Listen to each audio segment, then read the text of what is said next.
যুক্তরাজ্যের 220 জনের বেশি সংসদ সদস্য, যাদের মধ্যে শাসক দল লেবার পার্টির অনেকেই আছেন, প্রধানমন্ত্রী কিয়ার স্টারমারের প্রতি আহ্বান জানিয়েছেন ফিলিস্তিনকে আনুষ্ঠানিকভাবে রাষ্ট্র হিসেবে স্বীকৃতি দেওয়ার জন্য। এতে মধ্যপ্রাচ্য ইস্যুতে স্টারমারের ওপর চাপ আরও বাড়ল।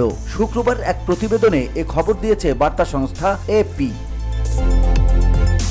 9টি ভিন্ন রাজনৈতিক দলের এমপিদের স্বাক্ষর করা একটি যৌথ চিঠিতে তারা বলেন, আমরা আপনাকে অনুরোধ করছি আগামী সপ্তাহে নিউ ইয়র্কে অনুষ্ঠিত সম্মেলনে ফিলিস্তিন রাষ্ট্রকে আনুষ্ঠানিকভাবে স্বীকৃতি দিন।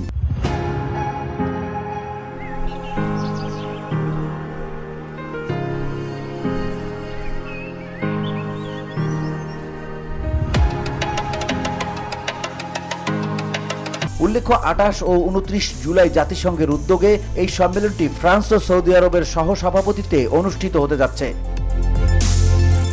চিঠিতে আরো বলা হয়, আমরা বুঝি যুক্তরাজ্যের একার পক্ষে স্বাধীন ও মুক্ত ফিলিস্তিন গঠন সম্ভব নয়, তবে যুক্তরাজ্যের স্বীকৃতি একটি তাৎপর্যপূর্ণ বার্তা দেবে বিশ্বকে।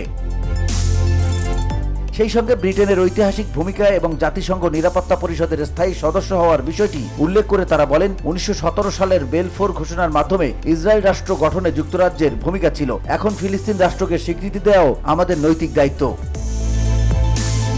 এই চিঠিতে conservative, liberal, Democratic, Scottish way national party এবং ওয়েলসের প্লাইড কামব্রিজ সহ বিভিন্ন দলের সংসদ সদস্যরা স্বাক্ষর করেন। এতে মধ্যপ্রাচ্যে টেকসই শান্তির পক্ষে যুক্তরাজ্যের অবস্থান স্পষ্ট করার দাবি জোরালো হয়েছে। VOD Bangla news desk.